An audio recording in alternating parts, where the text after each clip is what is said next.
bien. La verdad es que en primer lugar quería decirles que los extraño un montón. Ya van varios meses que no nos vemos, pero gracias a Dios que podemos seguir compartiendo por acá y por lo menos vernos a través de una cámara o a través de la computadora. Y en ese tiempo me toca compartir mi testimonio. Bueno, ya muchos me conocen desde que soy chiquita, saben que voy a la iglesia desde siempre. Y gracias a Dios tuve la oportunidad de nacer en una familia cristiana, así que conozco a Dios desde que nací, en mi casa, en la iglesia. Y me acuerdo que cuando era chiquita muchas veces escuché el mensaje del Evangelio y de la salvación y muchas veces tomé la decisión, pero me acuerdo puntualmente un día que tenía ya un poco más de conciencia a los 9 y 10 años en una actividad de preadolescentes que escuché el mensaje una vez más y tomé la decisión ahí de aceptar a Cristo. Ese es el día que realmente me acuerdo que tomé la decisión, que fui consciente de que era pecadora y le pedí perdón a Dios por mis pecados y le pedí que pudiera entrar Jesús en mi corazón. Y bueno, básicamente es eso. Y pedirles un motivo de oración. Ya muchos saben que tengo el deseo de casarme el año que viene, así que quería compartirles este motivo porque bueno, en esta situación la realidad es que no sabemos cómo van a seguir las cosas, pero confiamos mucho en Dios de que todo va a darse para bien. Y bueno, ante todo esto nuevo, pedirles que oren por sabiduría para todas las decisiones que tenga que tomar con Alan y bueno, todo como tenga que avanzar. Así que bueno, les mando un beso, un saludo a todos, espero que estén todos muy bien y nos vemos, espero que pronto. Buenas noches, hermanos. Voy a dar mi testimonio cómo conocí al Señor Jesús como mi único y suficiente Salvador. Vine de Mendoza cuando tenía 11 años. Vine con mi madre y mi hermano mayor. Llegamos a Buenos Aires de Mendoza y mi madre empezó a trabajar en una casa de familia. Como no nos podía tener, nos fuimos al patronato de infancia y entonces mi hermano fue a un colegio de sacerdotes católicos en la provincia de Buenos Aires, a Claypole, y yo fui a un colegio de religiosas en Bellavista, acá cerca de San Miguel. Entonces la visita era el primer domingo de cada mes, así que prácticamente mi madre lo iba a visitar de vez en cuando.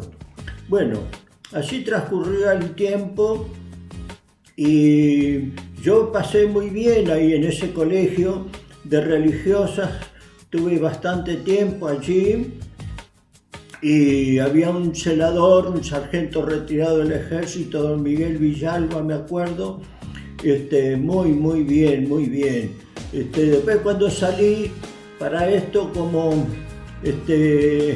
éramos los tres solos, mi hermano, mi madre y yo, pero mi madre tuvo una pareja y tuve un hermanito, Oscarcito. Entonces, este hombre no procedió bien con nosotros y de represalias él, como se encontraba molesto, lo tomó a mi hermanito y se fue al norte de la Argentina donde era oriundo y entonces mi madre fue y lo rescató. Así que prácticamente mi madre crió a los tres, nos crió y después quedamos los cuatro solos, 3 hermanos y mi madre. Así yo fui creciendo en mi niñez, mi adolescencia y vivía después cuando salí del colegio ya estaba mi madre instalada en calle La Crujía 1178, La Crujía 1178. Así que al lado estaba La Crujía 1160, pero La Crujía 1160 en ese tiempo era baldío. Era cultivada por don Carlos Mosca, abuelo de Beatriz. Entonces ahí tenía maíz y papa. Y había un alambrado al lado. Entonces yo ahí empecé a trabajar. Como no estudiaba, entonces trabajaba en una fábrica textil que estaba a la vuelta de casa.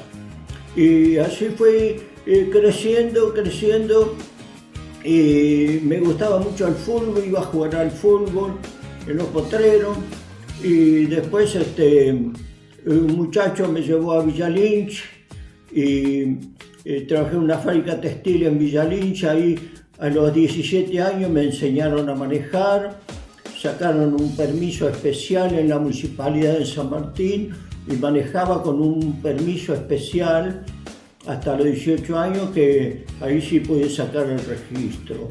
Pero para todo eso había mucha inquietud en mi corazón. Yo buscaba, trataba de buscar algo.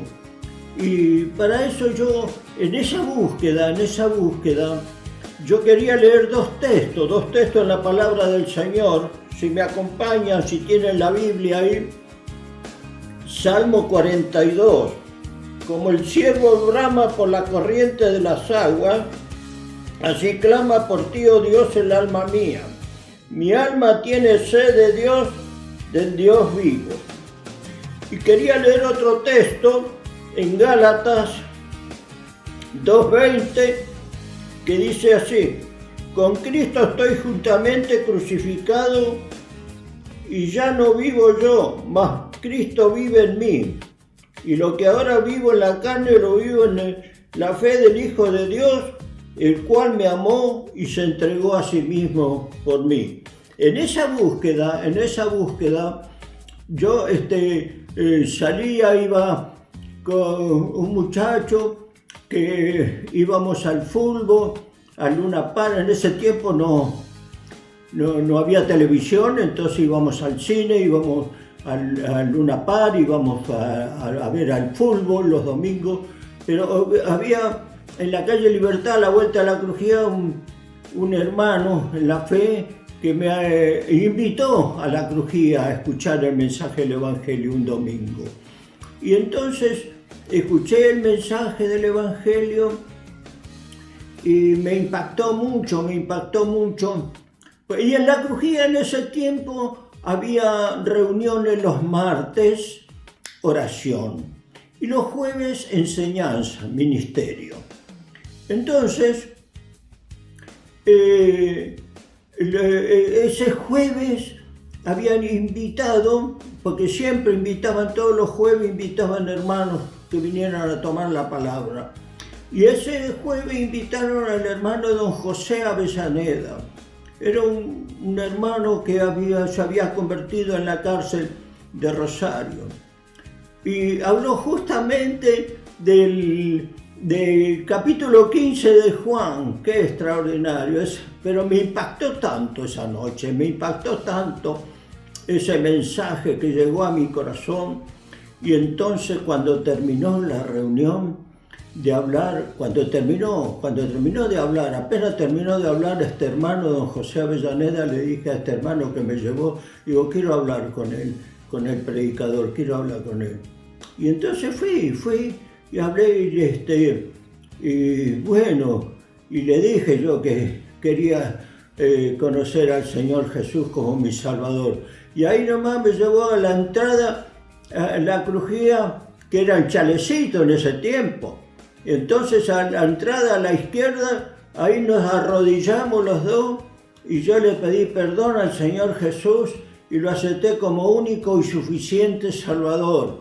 Hasta el día de hoy he pasado a ser desde ese momento la persona más feliz de la tierra y se me aclaró todo el panorama porque hasta ese entonces mi creencia era, como religioso, como buen religioso, de que Cristo había muerto por todos. Entonces descansaba ahí. Cristo murió por todos.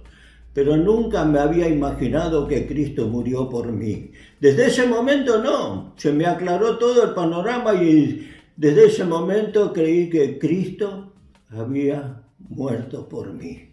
Y entonces, otra de las cosas fundamentales que la religión popular no aclara es que cuando partimos de acá, de este mundo, ¿a dónde vamos a parar? ¿A dónde vamos? No hay ninguna seguridad. Y entonces eso es lo que ofrece el Evangelio, eso es lo que ofrece la palabra de Dios, eso es lo que nos ofrece nuestro amado Señor y Salvador Jesús, que nos vamos con Él para siempre, jamás al cielo. Eso es lo que se fue mi madre. Los últimos 20 años estuvo con mi esposa y conmigo, viviendo y vivió. Y le faltaba un mes para cumplir 98 años cuando partió de este mundo y se fue cantando, me voy con Él, me voy con Él. Y mis dos hermanos, no sé lo que pasó, pero mi madre se fue con el Señor. Y el Señor me ha bendecido juntamente con la salvación de mi alma, una esposa, y tengo una nuera que vale oro, y tengo un hijo que vale por 10, y una nieta y un nieto, y 2 bisnietos. ¿Qué más puedo pedir al Señor? Ya estoy muy bendecido, muy bendecido. Y en la crujía, me acuerdo de don Julián Vicio. Don Julián Vicio me dice, líder, el sábado hay reunión de jóvenes, tenés que venir. Le digo, si Dios quiere. No, Dios quiere que vengas. Y Armandito Vicio dice, caíste como un corderito. Me acuerdo todas esas palabras tan lindas de aquellos tiempos. Claro, del año 60, son muchos años que pasaron. Sin embargo, los recuerdo y los renuevo cada día más. Ahora, bueno, mi pedido es, en la iglesia hay, por ejemplo, hermanos y hermanas viudas. Ahora mi pedido es, por ejemplo, de que oremos por estos hermanos. Yo digo que no están solos. El Señor está con ellos. Pero de parte nuestra, tomar un día un teléfono y tomar el teléfono y decir, hermanos queridos, ¿cómo están? ¿Están bien? Darle una palabra de aliento, decir cómo está, preguntarle cómo está. Todas esas cosas que son simples, son sencillas, pero que lo podemos ayudar, aunque sea con un saludo. Que el Señor nos bendiga.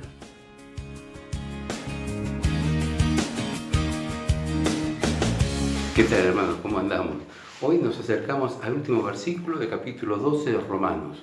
Dice así, no seas vencido de lo malo, sino vence con el bien el mal. Parece que el mensaje va a ser breve.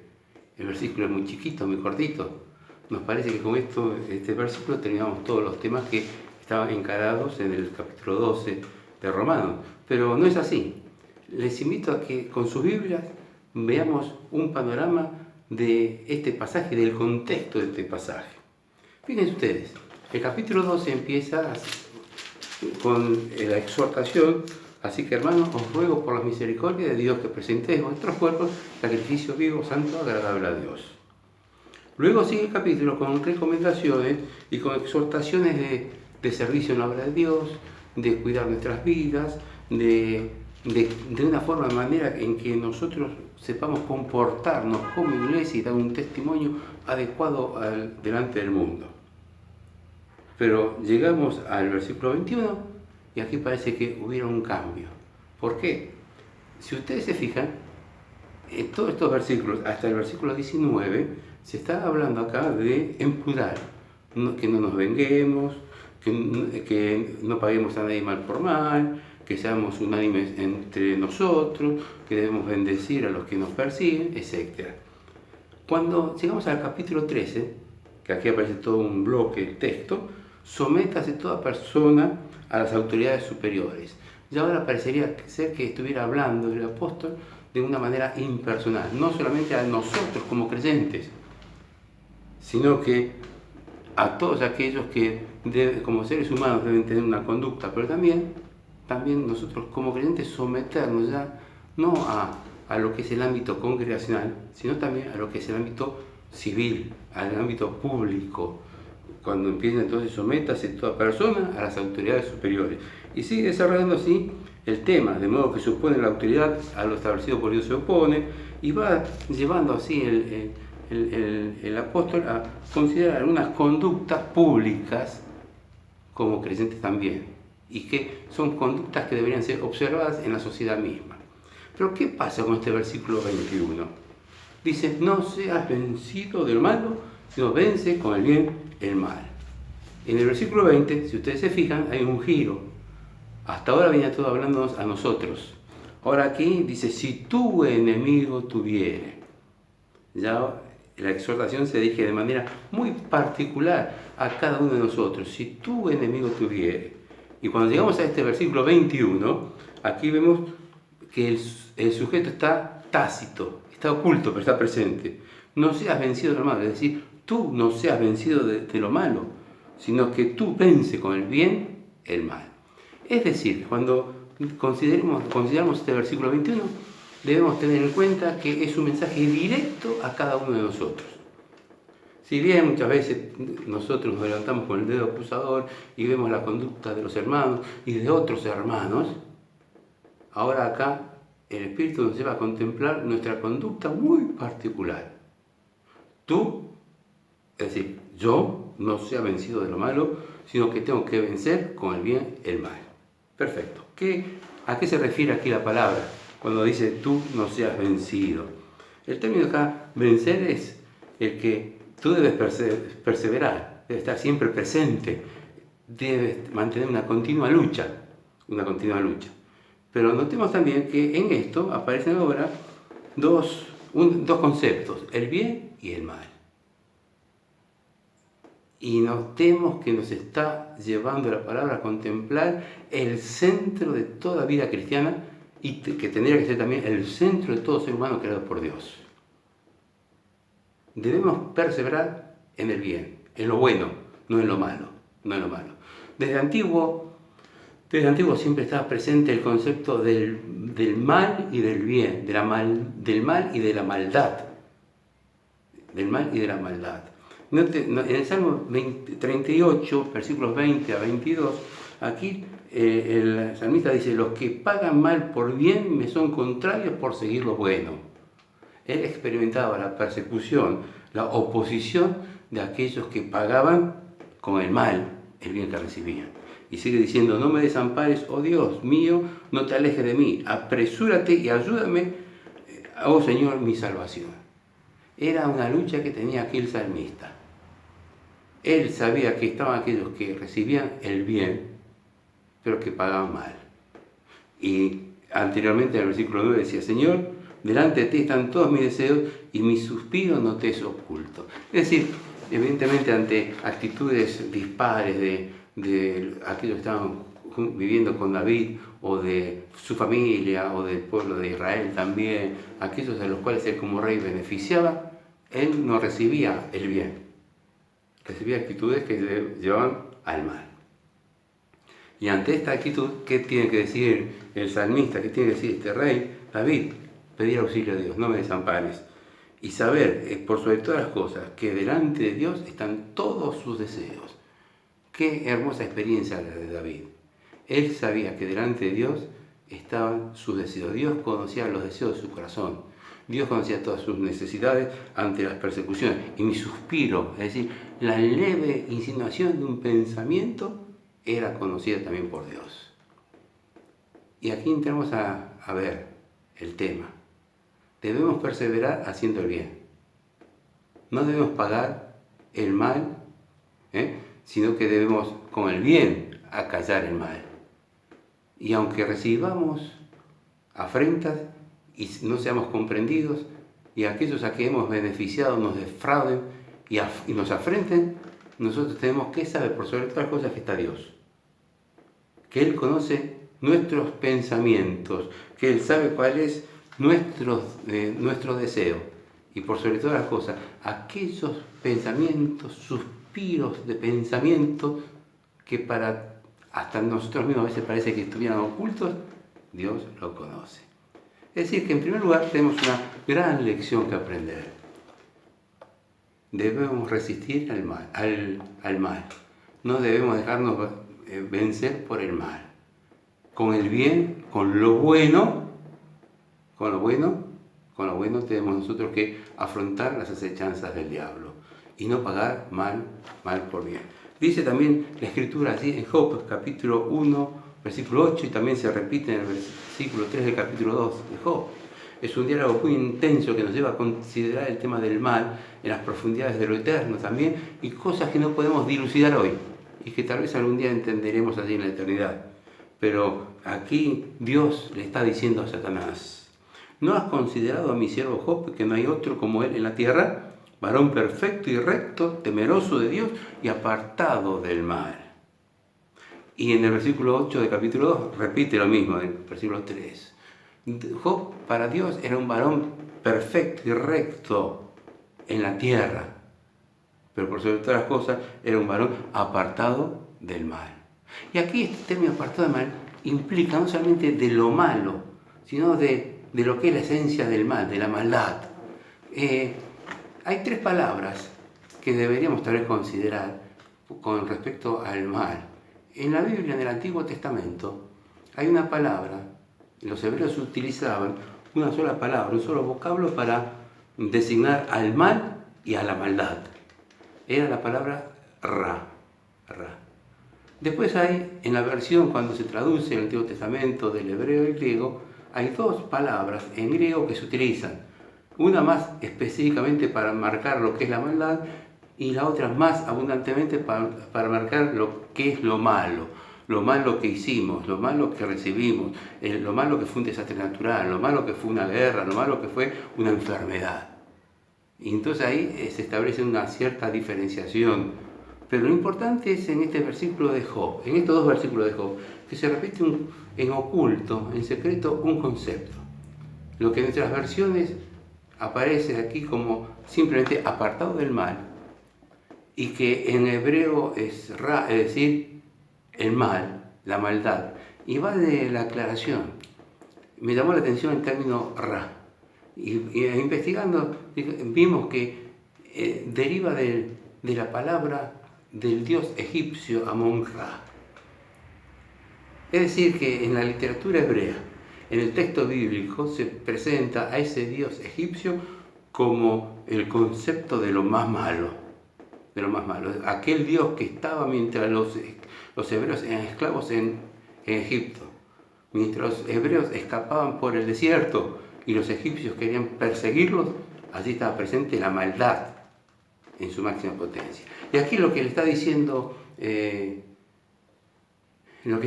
Dios a Satanás, apartado del mal, en la palabrita que no figura, pero que está allí en el griego, es la misma palabra que encontramos. ¿Vieron cuando Pablo dice a Timoteo, ocúpate, como buen soldado de Jesucristo? El que milita no está ocupado en los negocios de este mundo.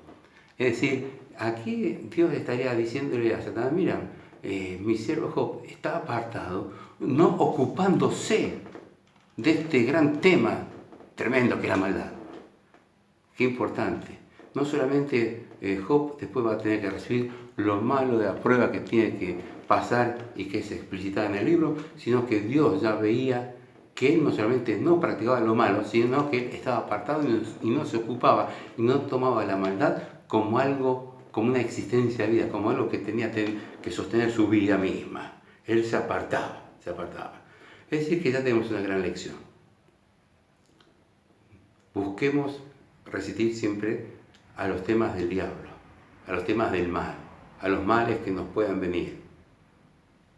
Y por sobre todas las cosas, no nos ocupemos de estar en una mente malvada. El creyente no puede tener mente malvada, no puede estar viviendo en la maldad, en el negocio de esa oscuridad del pecado. Sino que el creyente no puede y no debería caer en el mal, en los males, en el pecado. Pero si cae, lucha para salir. Resistid al diablo y él huirá de vosotros, nos dice la palabra. Pero acá lo que se nos está queriendo decir, que no solamente no nos tenemos que ocupar de las cosas malas, sino que nuestro corazón y nuestra mente nos debe estar ocupada en la maldad. ¿Qué maldad? ¿Qué cosa ha hecho esta persona? A veces decimos. Ahí le estamos dando una categoría a lo malo. No es simplemente un hecho circunstancial que ha cometido y que no nos gusta y que está mal, sino que se está identificando con todo lo que es malo, con todo lo que responde a un estado de perseverancia en la maldad.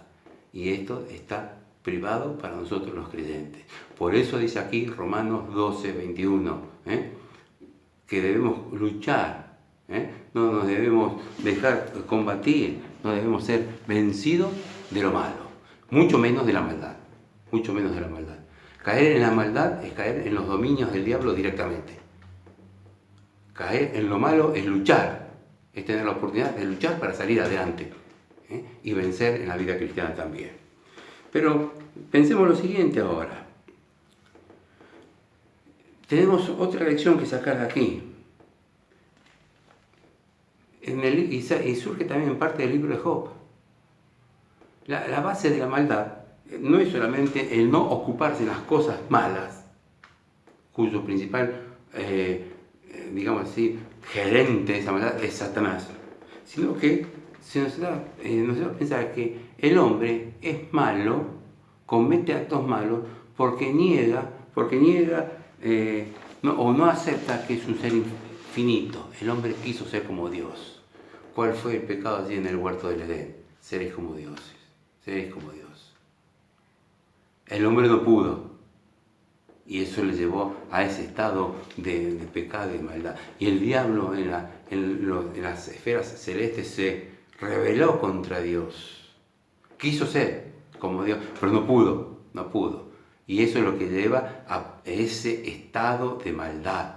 No solamente del cometido de cosas malas, sino de perseverar en una mente malvada, perversa, que está lejos de los conceptos de Dios. Y por eso aquí es que el hombre está dominado por el mal y por las cosas malas, porque en definitiva el hombre en su ser reniega de ser hombre, un ser finito.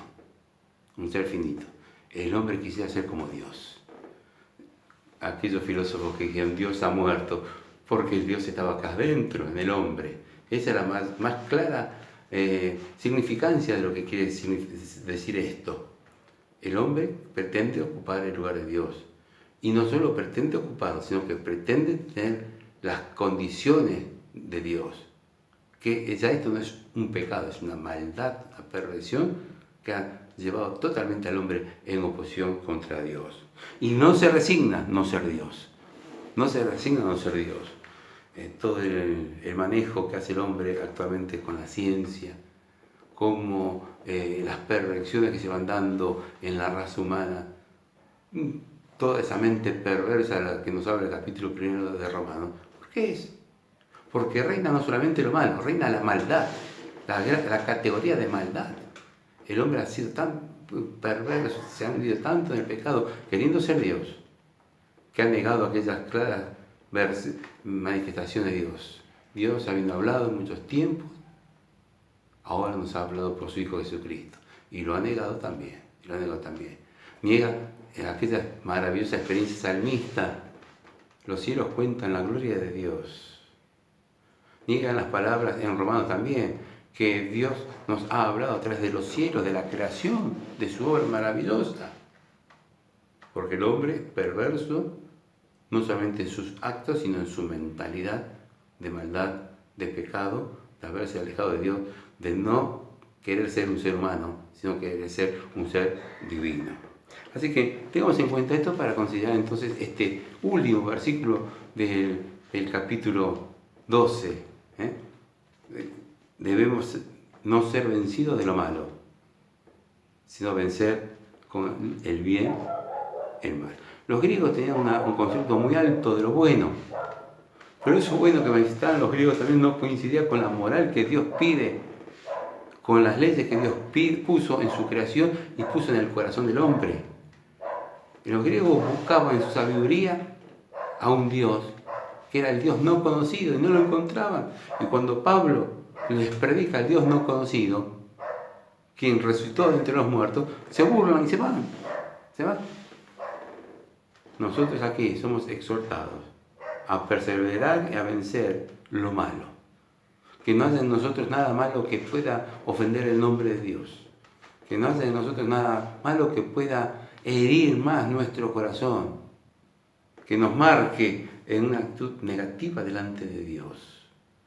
Debemos ser presurosos para honrar a Dios en todo momento. Debemos estar listos para perseverar en lo bueno, para vencer lo malo. Poco o mucho, lo malo poco o mucho, es oposición a lo que es lo bueno de Dios. Lo bueno de Dios es su amor. Mirad cuál amor nos ha dado el Padre. Que seamos llamados hijos de Dios.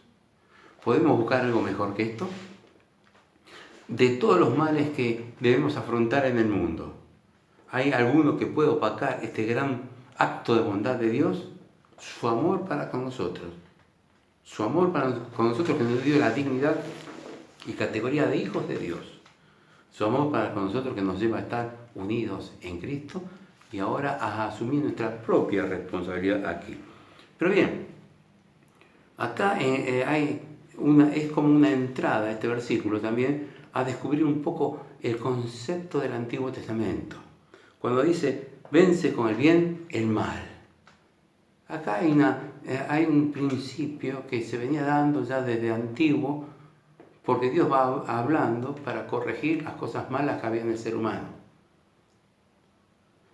Y acá se nos está diciendo que el mal hay que vencerlo, no con lo malo, con otro mal, sino con el bien. El otro día estábamos viendo un documental que yo no lo había visto, sobre la bomba de Hiroshima, la bomba atómica, la explosión nuclear famosa.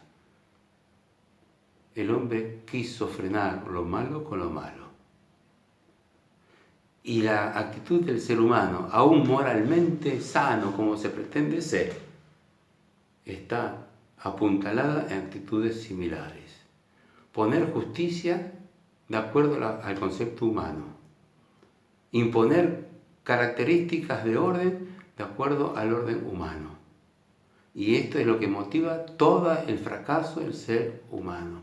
En lo moral, en lo social, en lo espiritual también, porque no busca a Dios de la manera que Dios quiere. Lo busca poniendo cosas malas.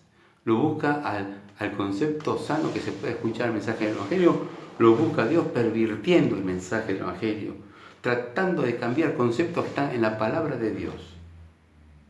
Por eso acá hay un principio que parece el broche de lo que se venía dando desde el Antiguo Testamento.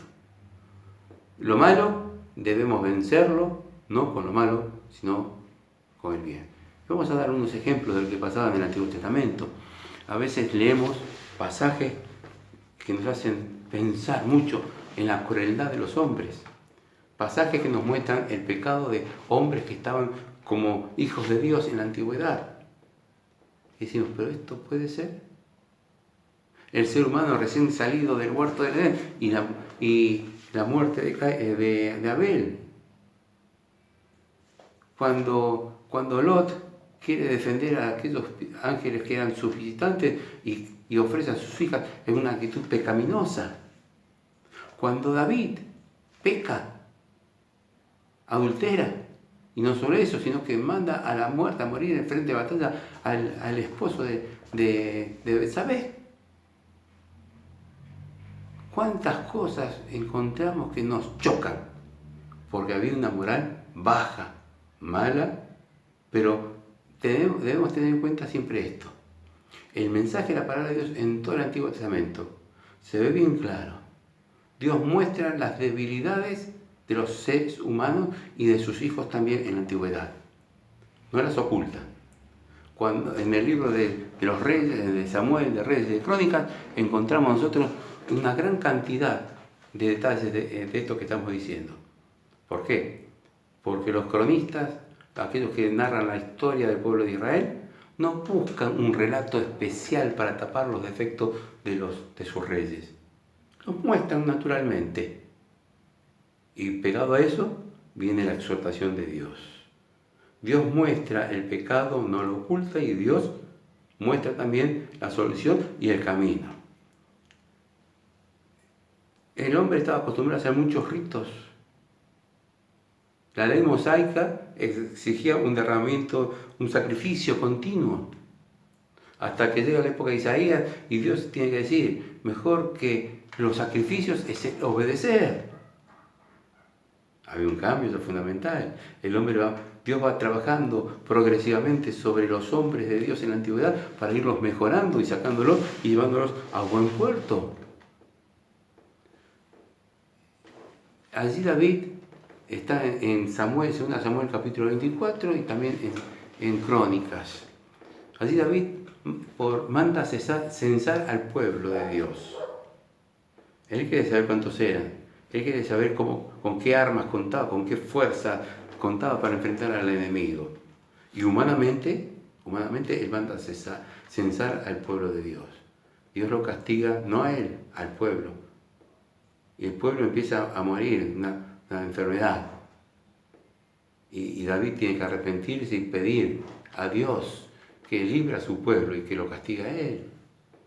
Ahí hay una gran diferencia. Estaba anteriormente el concepto de que si había un pecado, ese pecado lo paga toda una nación. Ahora David empieza a asumir, no, yo pequé, que no lo pague mi pueblo, que lo pago yo. Es el concepto que se va a ver después, más adelante, en el libro del profeta Ezequiel, cuando dice, el Padre no pagará por el pecado del Hijo, ni el Hijo por el pecado del Padre. El alma que pecare, esa morirá. Antes había una responsabilidad colectiva, nacional, tribal, por los pecados. Ahora hay una responsabilidad individual. Cada uno deberá hacerse responsable de sus pecados. Y esto se va notando aquí. Y así también la ley va a ser utilizada como una enseñanza, como una forma de corregir al pueblo de Dios en la antigüedad. Pablo está hablando allí a los Gálatas y habla que Dios los encerró a través de la ley. También dice que toda la Escritura fue para encerrar al pueblo de Dios. Y dice más adelante Pablo allá en 1 Corintios, capítulo 10, versículo 6, mas estas cosas sucedieron como ejemplos para nosotros, para que no codiciemos cosas malas como ellos codiciaron. Y agrega luego en el versículo 11 de este mismo capítulo 10, y estas cosas les acontecieron como ejemplo y están escritas para amonestarnos a nosotros, a quienes han alcanzado los fines de los siglos. Miren qué importante. La ley, la Escritura, fue para corregir al pueblo de Dios, para irlo mejorando en su calidad moral y espiritual progresivamente. Por eso Pablo tiene que decir luego que la ley fue nuestro ayo hasta conducirnos a Cristo, a la gracia de Dios. Pero dice en las palabras de Mateo, el Señor, Mateo 5:17, decía, no penséis que he venido para abrogar la ley o los profetas.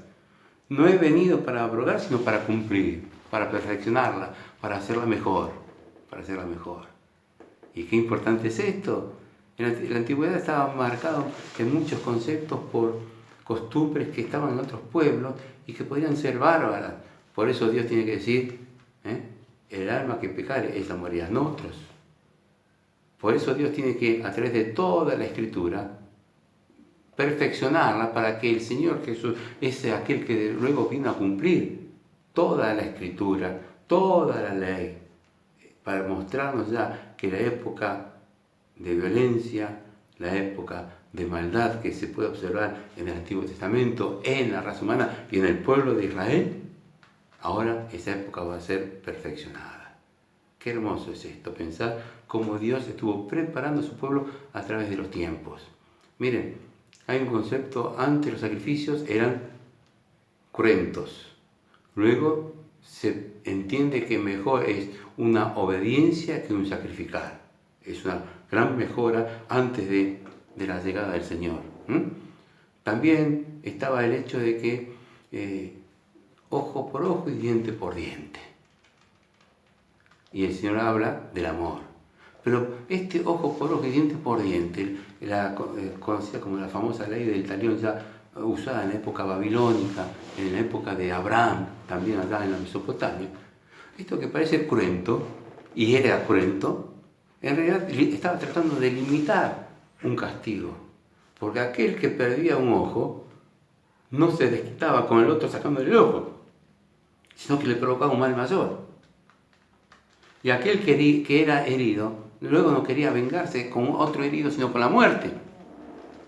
Entonces aquí Dios en los pueblos y en Israel también pone un límite de la venganza. Un límite de la venganza.